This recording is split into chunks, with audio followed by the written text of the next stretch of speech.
दोस्तों अगर आप भी भारत और न्यूजीलैंड के बीच दूसरे टेस्ट मैच के दूसरे दिन का मुकाबला देखने के बाद खुश हो तो वीडियो को जरूर लाइक कीजिएगा। दोस्तों भारत न्यूजीलैंड के बीच दूसरे टेस्ट मैच के दूसरे दिन भारत के 10 विकेट गिरे मात्र 156 रन पर न्यूजीलैंड को हासिल हुई 103 रन की बढ़त। अब बेचारे गेंदबाजों पर थी भारत की लाज बचाने की पूरी जिम्मेदारी। तब दूसरी पारी में वॉशिंगटन सुंदर और अश्विन ने मिलकर हैट्रिक गेंदबाजी से पलटकर रख दिया हारा हुआ मुकाबला। अब भारत को चाहिए मैच जीतने के लिए मात्र इतने रन। आखिरकार क्या है स्कोर, हाईलाइट आपको भारत और न्यूजीलैंड के बीच दूसरे दिन के मुकाबले की पूरी दिखाएंगे। लेकिन उससे पहले आप सभी को क्या लगता है कि अश्विन, बुमराह और वॉशिंगटन सुंदर में से कौन अच्छा गेंदबाज है? अपनी कीमती राय हमें कमेंट करके जरूर बताइएगा। तो चलिए अब आपका ज्यादा समय ना लेते हुए शुरू करते हैं वीडियो। दोस्तों जैसा कि आप सभी तो जानते हैं कि भारत और न्यूजीलैंड के बीच दूसरा टेस्ट मुकाबला पुणे के महाराष्ट्र क्रिकेट एसोसिएशन स्टेडियम पर खेला जा रहा है, जहां इस मुकाबले में भारतीय टीम के कप्तान रोहित शर्मा की टीम ने ज्यादा कुछ खास अच्छा प्रदर्शन किया नहीं था। पहले दिन जब मुकाबला शुरू हुआ तब न्यूजीलैंड की टीम ने टॉस जीतकर पहले बल्लेबाजी करने का फैसला किया, क्योंकि वो जानते थे कि इस मैदान पर अगर बल्लेबाजी करते हुए पहले अच्छे रन बना लिए जाएं तो भारत की टीम पर दबाव लगातार बनाया जा सकता है। और यहाँ न्यूजीलैंड ने 259 रन पर अपने 10 विकेट गंवाए थे। हालांकि उस दौरान वॉशिंगटन सुंदर को 7 विकेट मिले थे तो 3 विकेट अश्विन को मिलने में कामयाब रहे थे। अब दोस्तों भारत की टीम जब बल्लेबाजी के लिए उतरी तो यहाँ यशस्वी जायसवाल और रोहित शर्मा पर पूरा दारोमदार था कि पहली पारी में वो इस लीड को हासिल करें और एक नए स्कोर की तरफ भारत को लेकर जाए। अब यशस्वी जायसवाल रोहित शर्मा के बीच यह साझेदारी आगे बढ़ पाती उससे पहले ही रोहित शर्मा मात्र 9 गेंदों में 0 रन पर ही आउट हो गए। अब दोस्तों पहले दिन तो ये मुकाबला हो चुका था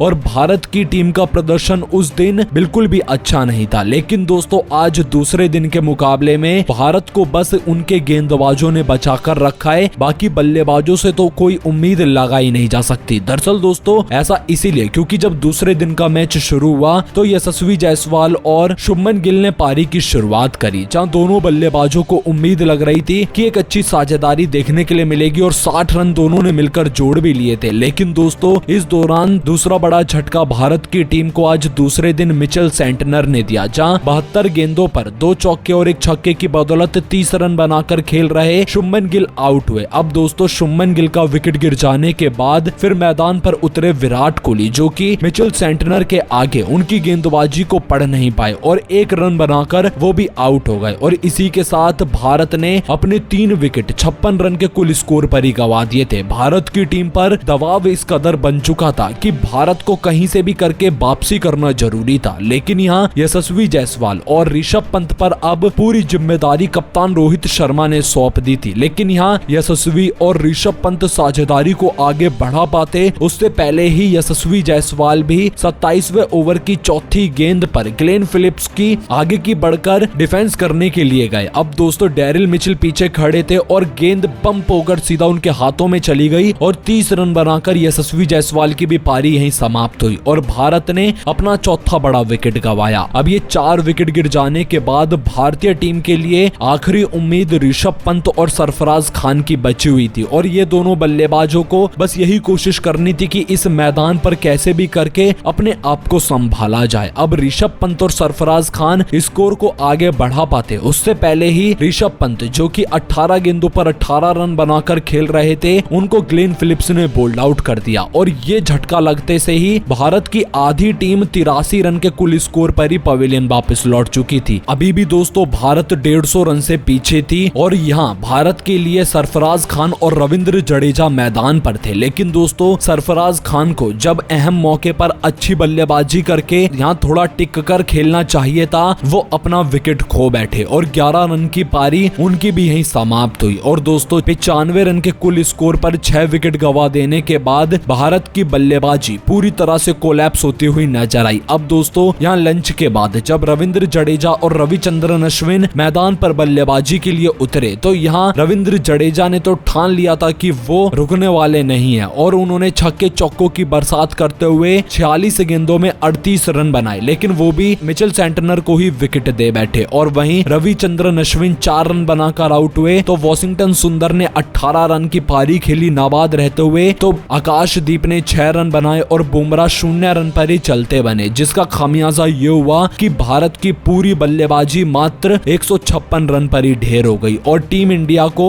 इस मुकाबले में बढ़त तो हासिल हुई नहीं, बल्कि उनको इस मैच में 103 रन से पीछे और होना पड़ गया। अब दोस्तों भारत की टीम पर दबाव तो इस कदर आ चुका था कि ये मुकाबला तो जीतना ही है और इस लीड को भी उतारना है। और आप तो जानते हैं कि न्यूजीलैंड के लिए सबसे अच्छी गेंदबाजी इस मैच में 7 विकेट लेने वाले मिचेल सेंटनर ने की, जिन्होंने मात्र 19 ओवर में 53 रन देकर यह कारनामा कर दिखाया। तो 2 विकेट ग्लेन फिलिप्स को मिले और 1 विकेट टिम साउदी को। अब दोस्तों बारी थी फिर से न्यूजीलैंड के बल्लेबाजों की इस मैदान पर भारत के खिलाफ 103 रन की बढ़त से आगे खेलने की। अब यहाँ दोस्तों न्यूजीलैंड की टीम जब बल्लेबाजी के लिए आई तो टॉम लैथम और डेवॉन कॉनवे ने पारी की शुरुआत की। अब इन दोनों बल्लेबाजों ने मिलकर स्कोर को आगे बढ़ाना शुरू किया। 36 रन की साझेदारी बिना किसी कारण के हो चुकी थी यहाँ पर। और दोस्तों डेवॉन कॉनवे जो कि अच्छी बल्लेबाजी कर रहे थे, उनको अपने 10वें ओवर की दूसरी ही गेंद पर वाशिंगटन सुंदर ने फंसाया। जी हाँ दोस्तों, डेवॉन कॉनवे स्वीप शॉट लगाने के लिए गए लेकिन गेंद मिस होकर उनके पैड पर जा लगी। लेकिन दोस्तों हैरान करने वाली बात ये थी कि डेवॉन कॉनवे इस गेंद पर आउट नहीं थे, उन्होंने डीआरएस नहीं लिया। लेकिन अगर वो डीआरएस लेते तो बल्ले का किनारा लेती हुई गेंद पैड पर लगी थी उनके जाकर, जिसके चलते वो नॉट आउट करार दिए जाते। लेकिन दोस्तों भारत के लिए तो ये अच्छा ही था। डेवॉन कॉनवे जैसा बल्लेबाज जब 17 रन पर आउट हुआ तो यहाँ भारत के हौसले और भी ज्यादा बुलंद हो गए। अब डेवॉन कॉनवे का विकेट गिर जाने के बाद मैदान पर उतरे विल यंग, जहां टॉम लैथम और विल यंग भारतीय गेंदबाजों को बड़ी सरलता से खेल रहे थे। लेकिन दोस्तों इनको कठिन बनाने का काम भारतीय कप्तान रोहित शर्मा ने किया, जहां उन्होंने रविचंद्रन अश्विन से ओवर डलवा दिया। और दोस्तों इसी 19वें ओवर की तीसरी गेंद पर विल यंग सामने थे और ये ओवर इंटरेस्टिंग पहले से ही रहने वाला था, क्योंकि अश्विन को खेलते वक्त विल यंग काफी ज्यादा दिक्कतों का सामना कर रहे थे। और दोस्तों यहाँ पर विल यंग 23 रन बनाकर LBW आउट हुए और इसी के साथ न्यूजीलैंड को दूसरा बड़ा झटका 78 रन के स्कोर पर लगा। अब दोस्तों ये 2 बड़े विकेट गिर जाने के बाद न्यूजीलैंड की टीम ने यहाँ ठान लिया था कि रुककर बल्लेबाजी नहीं करेंगे। एक तरफ उनके कप्तान टॉम लैथम लगातार साझेदारी को आगे बढ़ा रहे थे, तो दूसरी तरफ अब उनका साथ निभाने के लिए रचिन रविंद्र आ चुके थे, जहाँ रचिन रविंद्र और टॉम लैथम ने मिलकर फिर एक साझेदारी को भुनने का काम किया। लेकिन रचिन रविंद्र को वाशिंगटन सुंदर ने चलता किया और 9 रन बनाकर वाशिंगटन सुंदर को अपना विकेट रचिन रविंद्र दे बैठे। और फिर मैदान पर आए डेरिल मिचेल भी 18 रन बनाकर अपना विकेट फिर से सुंदर को दे बैठे और इसी के साथ 4 बड़े विकेट यहाँ न्यूजीलैंड के भारत ने गिरा दिए थे। लेकिन दोस्तों दिक्कत वाली बात ये थी कि न्यूजीलैंड की टीम ने यहाँ 123 रन का स्कोर